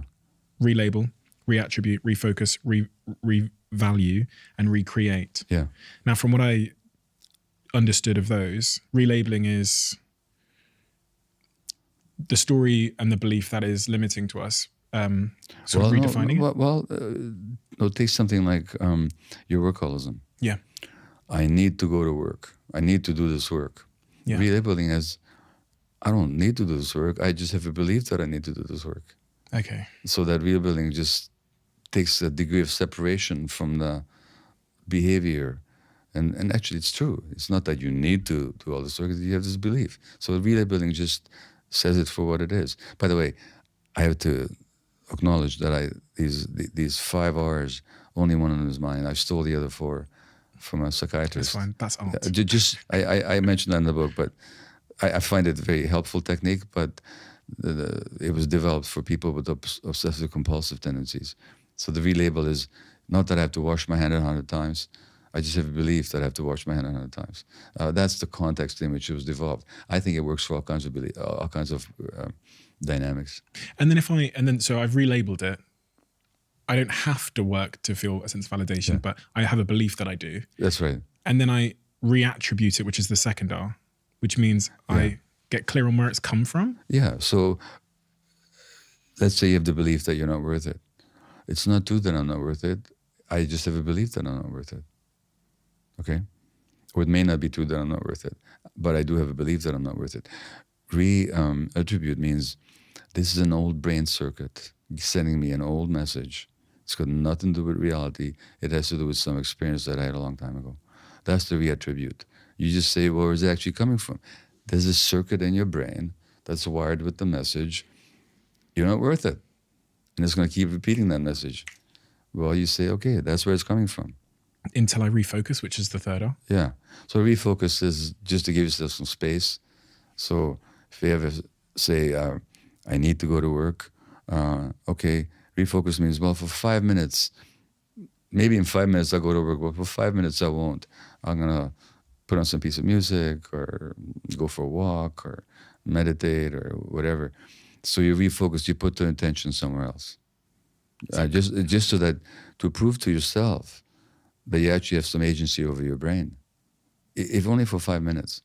If you have this belief that I'm not worth it, well, you can go back to it in 5 minutes if you want. Just for 5 minutes, though, consider all the ways that you made a contribution. Consider all the ways that people have acknowledged your benign presence in their lives. The times that people have told you that they've loved you or that you told somebody else. Just for 5 minutes, hang out with that. 5 minutes later, if you want to go back to this belief that, or if you can't help going back to this belief that you're not worth it, well, that's okay. But at least create some space. It's all about creating space between yourself and these beliefs or these behaviors. And in that 5 minutes, you're basically accepting new evidence to be true, or you're proving that other evidence is true. I didn't need to go and work. Well, you're also proving that you don't have to spend all your time subjected to those beliefs. You can take a hiatus from it, at least for a while. And that they are not you. They're not you, yeah. And then revalue. Reevaluate really what it should mean, or maybe more accurately, devalue, because you say, what has been the actual value? This belief that I'm not worth it. What has been the actual value of it in my life? Or this tendency of mine to be a workaholic? What has been the actual value? Oh, it made me tired. It made me alienated. Or it keeps me depressed. Or it keeps me hopelessly trying to prove something which I can never prove to myself anyway through external activity. So you actually look at what has been its actual impact on your life. What has been its real value. Sometimes the value is positive though, right? Like I think about my own workaholism, if that's the term. I think, there's some positives here. Yeah. A lot of negatives. Yeah. Well, is the positive due to workaholism, or is it due to your capacity to work hard on behalf of a goal? They're not the same. Your capacity to work hard to achieve a certain goal is simply a gift that you have, and something that maybe takes some discipline and application on your part. That's not workaholism. That's just a strong, positive work ethic. The workaholism is when you're driven to work, you actually don't need to. It's funny because it reminds me of an analogy I've been talking about in the last couple of episodes of this podcast, the distinction between being driven and being dragged. Yeah. It's like, which side of the lorry am I flying down the motorway? Am I tied to the front and am I running and pulling the lorry? Or am I just like my ankles attached to the back of the lorry as it flies down the motorway because I'm being dragged? But if I may, I would say that neither of those are particularly desirable. But it's the distinction that I made before between being driven and being called. Yeah. Because if you're called, you see, if I call you, say, Stephen, would you come and have dinner with me? You can say yes, you can say no. I just gave you a call, and you could say, literally, I'm talking about a call now, telephone call. Yeah. You can say yes, you can say no. There's a decision there. But you're the one who's making the decision. Yeah. When you're dragged or pushed or pulled, you're not making the decision. I'm a slave to the decision. Yeah, that's right. To the activity. One of the really interesting things I wanted to talk to you about is ADHD. Yeah. I've had a few of my friends in my close friendship circle diagnosed with ADHD recently. And then I looked into some of the statistics around ADHD. And I found this statistic that said in the 1980s, 1 in 20 US children were diagnosed with ADHD. Today, the number is roughly 1 in 9. Yeah. And just generally, around me, it feels like, and this could just be because of my own little narrow circle, or it could be because of a wider thing happening in society. It feels like there's been an increase in diagnosis of mental illness and things like ADHD. And the causes, when I spoke to my friend about what he believed the cause of his ADHD was, and he's posted this on LinkedIn and talks about it very publicly now, it seemed to point to, he seemed to believe it was relating to some kind of genetic or heritable factor. Yeah. Now, the issue that I've sort of been contending with myself, and why I spoke to Johan Hari about this and others about this, is if I am to accept that, then I feel like I'm accepting that we're being born somewhat broken. And this is almost what Johan Hari talked about in the early stages of his teenage years, where he was made to believe that there was this chemical imbalance in his brain, and therefore he was born broken, and here's the medication to solve it. Yeah. So, but I don't believe that. I don't personally believe that we're born broken. Well, Anybody interested in the subject might do what I think Johan actually did, is to read my book on ADHD. It's called Scattered Minds. And I was diagnosed with it in my 50s, and so were a couple of my kids. But I never bought into the idea this is a genetic disease, or that it's a disease at all, genetic or otherwise. Now, as for the rising number of people being diagnosed with it, there could be two reasons, at least. One is we're better at diagnosis, so before we wouldn't have noticed it, but now we are. Or genuinely, there's more people who are having trouble in certain ways, such as with attention and impulse control and so on. But either way, the fact is that many more children are being diagnosed and medicated for this condition, particularly in the US, but also increasingly here in the UK as well, and in China and elsewhere. Now, as I said earlier, the fact is, here's the actual reality. Nobody's ever found a gene for ADHD. Nobody's ever found a gene that says, if you have this gene, you're going to have ADHD. No such gene has ever been found. No group of genes has ever been found that says, if you're going to have this gene, you're going to have this condition. nor ever will be. And no such gene or group of genes have ever been found that if you don't have these genes, you will not have the condition. Now, there are some diseases that are genetic. One runs in my family, muscular dystrophy. If you have the gene, you're going to have the disease. My mother had it, my aunt had it. That's a genetic condition. And if you have it, the gene, you'll have the disease. Very rare, those kind of diseases. Now, there are some genes that the more of them you have, the more likely you are to have any number of mental health diagnoses: ADHD, depression, anxiety, even psychosis, bipolar illness. But there's no group of genes or set of genes or gene that themselves determine any one condition. As a matter of fact, you can have those same genes and not have any condition whatsoever. So something is being passed on, but it's not any kind of condition that's being passed on. What's being passed on is sensitivity. And the more sensitive you are, the more you're going to feel whatever's going on in the environment.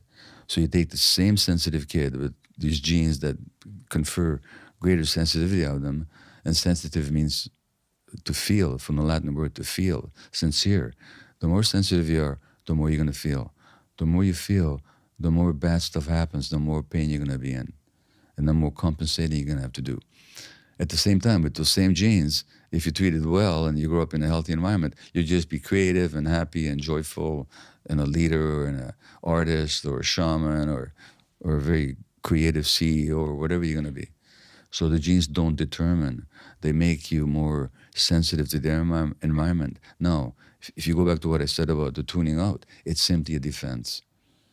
So the more sensitive you are, and the stress in the environment, the more you're going to feel the stress, the more you're going to need to escape from it by tuning out. So you didn't inherit ADHD, you inherited a sensitivity that makes it more likely under stressful circumstances that you'll revert to tuning out when your brain is developing, which, by the way, is an organ that develops physiologically under the impact of the emotional environment. So if there's a lot of stress in a child's life, and what I'm saying is in this society, is that more and more parents are stressed, not because they don't love their kids, not because they're not doing their very utmost to provide for them, but because they're more stressed for all kinds of social, political, economic reasons. I mean, if you look at inflation in Britain, which is a high risk right now, more people are going to be stressed financially. Financial stress on the parents translates into physiological stress in the children. Those children may want to tune out because it's too much to be in the present. Some of them will be diagnosed with ADHD. They didn't inherit anything in terms of a disease. They're just reacting to the environment.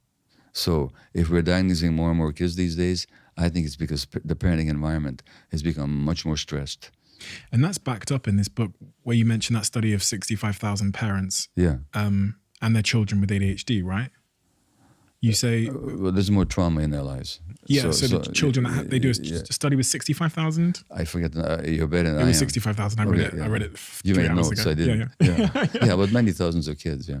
So, because I found that to be really, really sort of supportive of what you just said, where, again, I'm saying this from memory, but a study of 65,000 children and their parents, and they found that those parents who had more adverse traumatic events in their lives ended up having a higher chance of having a child that had ADHD. Well, look, if you look at, in the United States at least, poor kids and kids of so-called color are much more likely to be diagnosed with ADHD. Interesting. No, why would that be the case? Because they're living with so much more stress. Men as well, right? Men as well? Adults, you mean? Men, yeah. So I read that more men or more boys. Yeah, more men are diagnosed partly because in men the symptom of hyperactivity seems to be there more often. So when a kid is sitting in school and they can't sit still, that's obvious. The teacher will notice it. The girl who's kind of dreamy and tunes out, kind of fades away at the back of the class, she doesn't create any problems. So they don't, that's one of the reasons. But also, funny to say, but young boys, infant boys are more sensitive to environmental pressure than girls are, for some strange reason. So they're more likely to be affected by these factors. Seeing a boy like that in the class, that's fidgety, that has a poor attention span, bad response to stress, we medicate. Mm-hmm.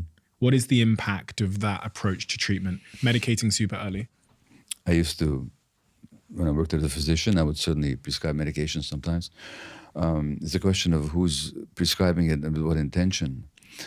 If I understand that the real problem in this child is not that there's anything intrinsically wrong with the child, but that they were developed in a stressed environment, and those stresses are still acting on them. And one of the stresses is the parents don't understand the kids' behaviors, and they tend to react rather harshly. Then if I can help the parent understand the sensitive nature of their child, which also means that when positive changes occur in the environment, the kid will be very responsive to that as well. If the parents can create a positive, accepting, understanding atmosphere in the home and work on their own stresses so they don't unconsciously pass them on to their kids, that kid will change very quickly. And I say, well, if in the short term the child wants the medication to function better, and no child should be forced to take medication, and medication are never the final answer. At the very most, they're a stopgap. There's no proof whatsoever that medications help anybody heal from ADHD. They simply suppress symptoms, which may be helpful in the short term, but for God's sakes, go to work on the long-term development of that child. And what does that mean? Create the conditions in which healthy development takes place. That child will do very, very well. If you think the problem is a disease that you're just going to medicate away the symptoms of. What about for adults though? I'm thinking of my friend there. He's in his 30s and he got the diagnosis of ADHD in his 30s. Yeah. He's been given this medication, which he presumably has to take for life. He's told me the medication has helped him focus. Has helped him focus. Has helped him focus. He goes, it's been a game changer, Steve, you know. Yeah. I've taken medication myself for ADHD, and it helped me focus. It helped me write my first book. I didn't take it for this one. As a matter of fact, more recently, when I was beginning to write the medication, I thought maybe I would take a bit of stimulant like I used to, and just to see if it helps me write the book better. All it did is give me side effects. My brain has changed. I don't need it anymore, you know. So I would say to your friend, if the medication is helping you right now and it's not causing you side effects, I got nothing against it. And you might want to give it a break every weekend. If you don't, you might want to use it for when you're having to work or having to, really concentrate, but it's up to you. If it helps you function, take it.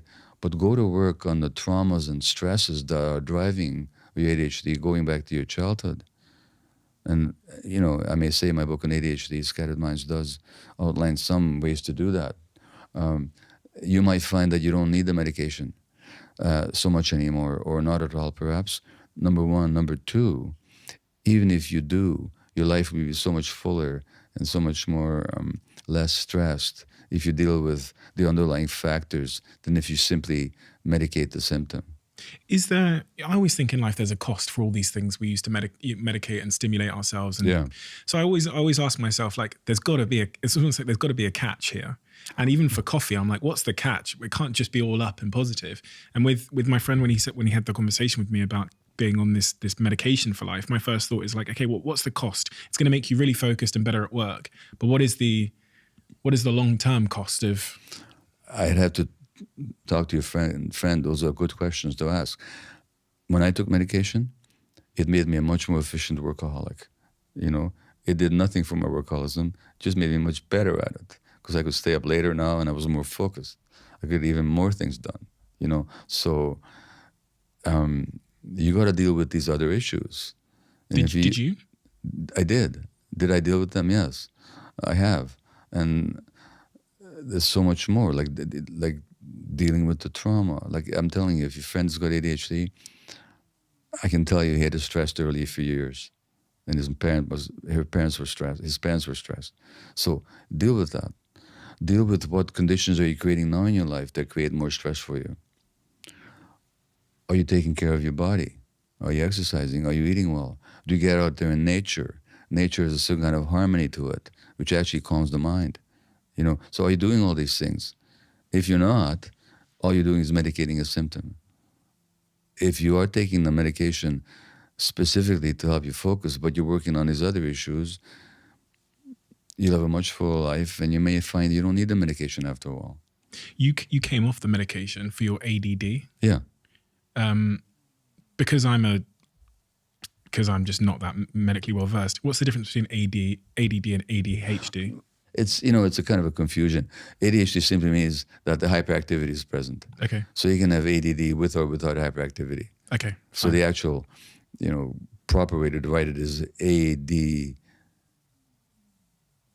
and in brackets HD, so that's indicating that the hyperactivity may or may not be there. Got you. So you were on medication, you did the work, Yeah. you're now not on medication. Yeah. Do you still have the symptoms of ADD? To a certain degree, but not in a way that in any way blights my life. Like one thing I can pretty be sure that when I go on a speaking trip, I'm going to lose something. I'm going to lose my my portable electrical tooth cleaner, or I'm going to, in this case, I left my rain jacket in Budapest when I came here on, you can take it for granted that my attention will just not notice something that I haven't packed yet. Well, that's okay, I'm going back to Budapest next week, so I get to get my rain jacket back. But sometimes it's the cost of being me. So what? So no, not in every way, but that's not the point. Nobody's life has to be perfect. It just has to be a life that I want to live and I can enjoy living. That I have, so who cares if sometimes I forget something or I lose something, or even if I'm listening to a symphony and I can't keep my attention on it. Okay, so I can't. You talk about this toxic society. Yeah. Do you think society is getting more toxic? And if so, why? What measure shall we use? Your measure.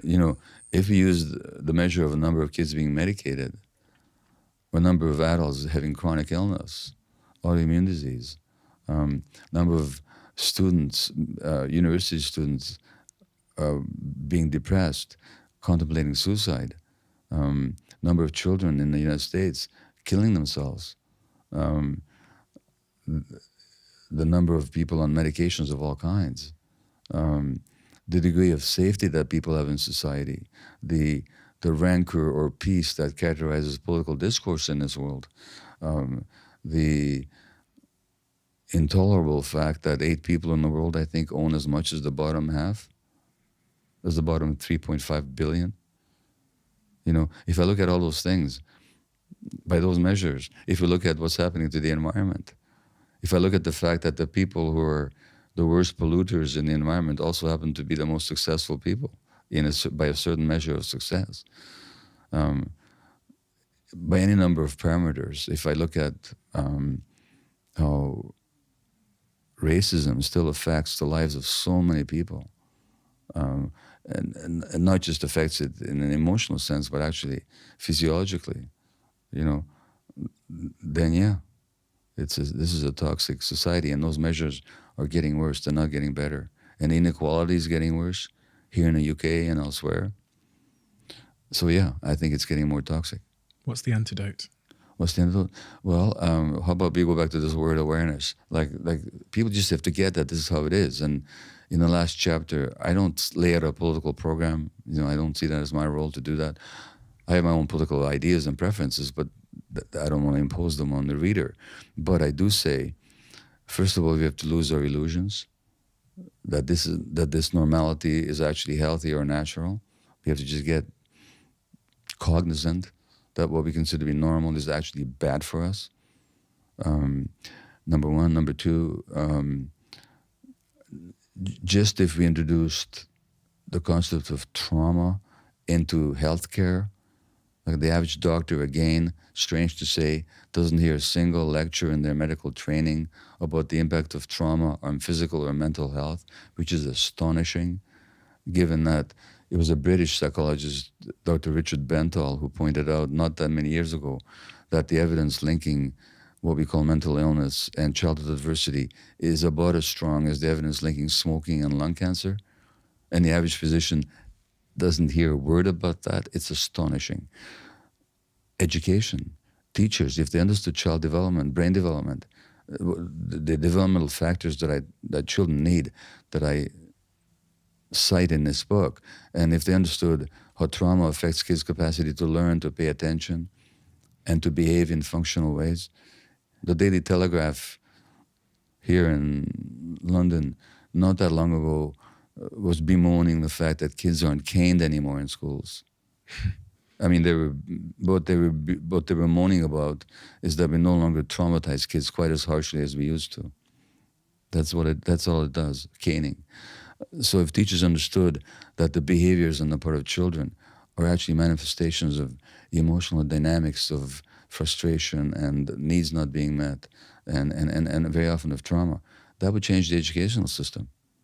If the legal system understood it, that most people facing the criminal justice system are actually traumatized people, they could actually be rehabilitated and healed if we understood that. Instead of just exposing them to harsh punishments, we actually treated them like human beings who may have done things that are unacceptable, but that came from traumas they couldn't have helped, and that they can be helped back to healthy functioning, as we know from lots of experience. Just that little trauma information would change society. So that's what I can offer as a physician. What about parents? What do they need to know? Yeah, well, if parents actually understood, first of all, that the first 3 years are everything, that if they get the template right in the first 3 years, they can hardly set a foot wrong afterwards. But on the other hand, if we're not present for our kids emotionally, if we don't understand them, if we don't see them, if we don't attune to their emotional states, we're going to hurt them. And if they understood what the needs of children are, and I mentioned some of them, for play, for experience of all emotions, for unconditional loving attachment, for the child being able to rest from having to work to make the relationship work. So the child doesn't have to be good or nice or beautiful or successful. They just have to be. So we don't impose conditions on our approval and acceptance on them. If parents just understood that, and if they understood how important it is that they take care of their own emotional needs, so that a child doesn't have to take responsibility, like perhaps you did, for the parents' stresses. If parents understood all that, and if society actually understood how important parenting was, and it supported parents who needed the support to be there for their kids, it wouldn't be financially costly. It would save us a lot of money. Not to mention, we'd have a lot more happier kids who don't need to be on medications. So, yeah. And lastly, schools. Schools? Well, again, like I said about educators, if educators, well, here's the thing. If you look at how does the human brain develop, I quote an article from the Harvard Center on the Developing Child that appeared in the journal Pediatrics, official journal of the American Pediatric Academy in 2012, February. The article said that the human brain develops through a complex process that begins before birth and continues into adulthood. Okay? Now that means, A, we take care of the emotional needs of pregnant women, number one. Number two, if it continues into adulthood, then the job of the schools, if they understand it right, is not to teach kids what year the Battle of Austerlitz took place, or the Battle of Waterloo, or Algebra. any of that stuff. The most important job of the schools is to promote healthy brain development.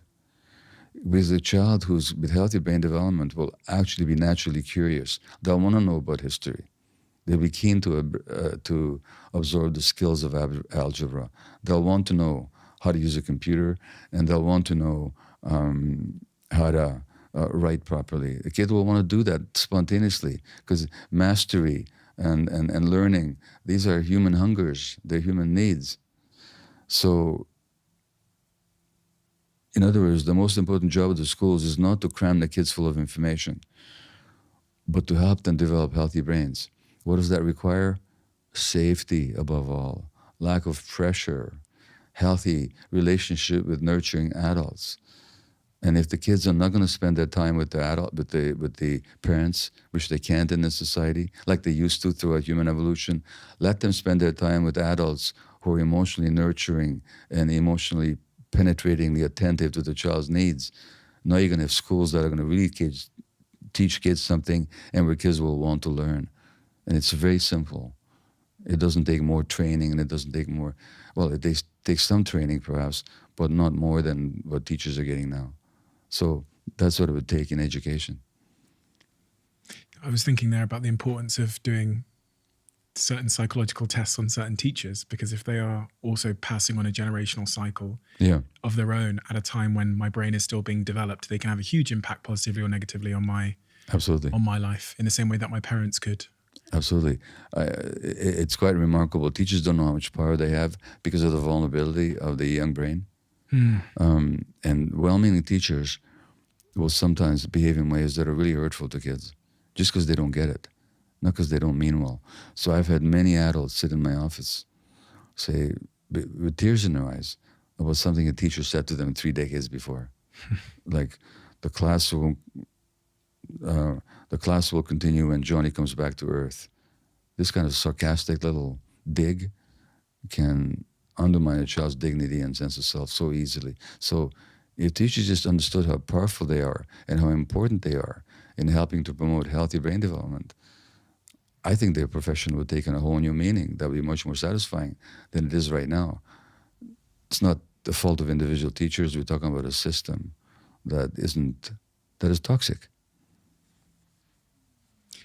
Gabor, we have a closing tradition on this podcast. Oh, okay. Where the previous guest asks a question for the next guest. Okay. I didn't get to see it until I opened the book. So there's a question written here for you. Before I ask you this question, I did have a question of my own, which was, you're in your 70s now. What are you still working on in terms of your own traumas? Is there anything, even though you're in a later stage of your own life, that you're still sort of struggling with as it relates to that puppet master pulling on the strings and that kind of analogy that we gave earlier? Yeah. It's a sense of peace when I'm not doing anything. Just being. The capacity just to be. That's something I'm still looking for. Not looking for like I was looking for a lost puppy, but I'm still searching myself for it. And where exactly does that come from in your own diagnosis? How about if I tell you when I find out? Yeah. I mean, I can give you a textbook answer, but it wouldn't be authentic. Okay. So you don't know I entirely? have some senses, I have some ideas, and then it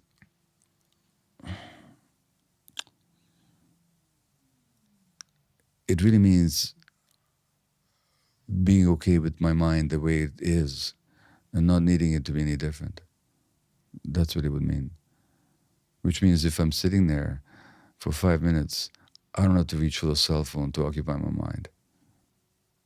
Now, in the midst of this busy book tour and all the speaking I do, I don't do enough to take care of that quiet little voice inside myself. I don't. I think it would take some attention. I can't either, though. I can't sit for 5 minutes. I couldn't sit for 5 seconds without grabbing my phone. Yeah. It's weird. I noticed the other day that I was like going to the toilet, and I had no intention of using my phone in the toilet. Yeah. But I went to get my phone to But go you have to the because toilet. you can't be alone with yourself. Yeah, I can't be alone with myself. Yeah. I can't. Sitting for 30 seconds, my brain, is that because they've built these algorithms to stimulate my dopamine, or is it because there's something in me? I guess it goes back to your point about addiction. Well, it's both. I mean, they certainly create algorithms to stimulate your brain and get you hooked on that dopamine hit. They sure for sure. They call that neuromarketing. Neuromarketing. Can you get that? Yeah, neural marketing. They work on your brain to get you addicted. But it also comes from an earlier discomfort with the self that predates any cell phone use. It goes back to earliest childhood, where it couldn't have been comfortable to be just with yourself because of circumstances. Interesting.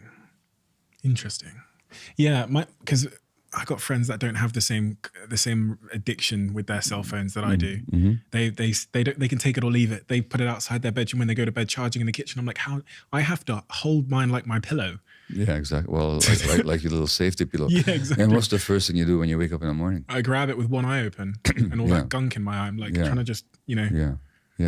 Well, how if both you and I work on not doing that so much? Okay, I'll give you my number. You'll we shouldn't discuss via phone how we're getting on with this. That's just another reason to use my phone. Yeah. But next time I speak to you in person, you can update me on how you're getting on with that. I am working on it. I'm working on it. Good. I think I've got to become more cognizant of the cost of that addiction Well, exactly.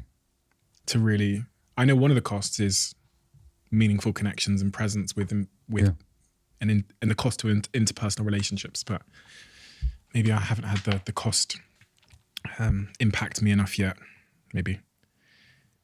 The question left for you, but I don't know the signature, so I'll have to figure that out later, but is, what's your selfish dream? You know what? I'm not sure how to sit with that question, because I'm not trying to get out of it, but I'm just trying to look at my own reaction to it. At this point, I don't have too many. What does it mean, selfish, by the way? Let me ask you that. What does that mean? Something that is for me at the expense of others? I don't think I have any dreams like that left. I might have it. Not might have. I did have at some point. But if I have a dream for myself in that sense of self-enhancing dream, something that enhances my ego or something, well, if this book sold 1 billion copies, well, that'd be a nice selfish dream, you know? But I don't know how else to answer that.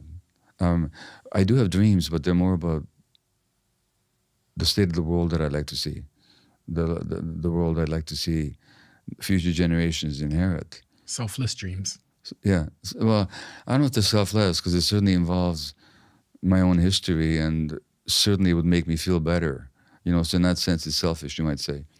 But they don't have to do with personal. I have enough. You know, I've done enough and I have enough. So I don't have anything lacking that I need to dream about. All of our selfless dreams are also very much selfish in that regard as well. They're going to help us. Selfish in a different sense. I mean, any dreams I have for a better world certainly have the function of making me feel better. Of maybe even the stuff that happened to me, or the stuff that happened to you. It would mean a lot to me if they didn't happen to any more children. You know, so in the sense that it would mean a lot to me, you might say it's selfish, but it's not purely about me. It's about something larger. I'm not trying to paint myself as some kind of a altruistic saint. I'm just saying that would make me feel better.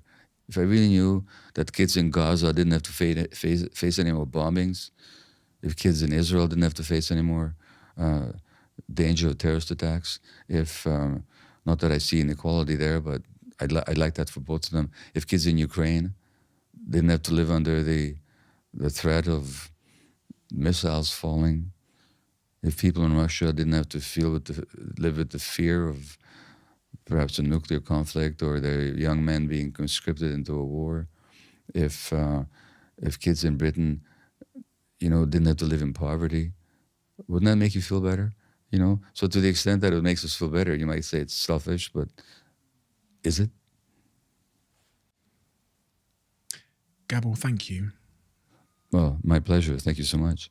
Thank you so much for writing such an important book. I think my only wish is that I discovered this book sooner, because I think so many of I think it would have liberated, that's a good word, liberated me from a series of things that would have helped me to live a much better life and to understand myself. That's the point of awareness that we talked about. I know that your advanced age is over, isn't it? You Yeah, but I think we all want the answers even sooner, because we reflect on some of the consequences or the mistakes that we made. Not that I'm imprisoned by any of those, but it's you know, and so it's so wonderful that this book now exists. You're a name that I started to be peppered with by my audience over and over again, specifically in the last 12 months. People, really, really young people were messaging me and asking me to have a conversation with you about the topics we've talked about today, things like ADHD and their trauma and so much. And, you know, I sit here every day talking to a lot of people on this podcast. And I think my understanding of trauma has forever been redefined by both this conversation today, but also by your book. And I'm so thankful to you, because I think that will help me speak on the topic with more accuracy. And therefore, hopefully help other people understand their own trauma in a more meaningful way. It's just such an important book. Well, thank you so much. Thank you so much for giving me the platform to talk about my work and just the opportunity to meet you. Thanks a lot. And it's written in such an accessible way, Yeah. which is so important because that means it can reach even more people. Thank you so much. Okay, thank you.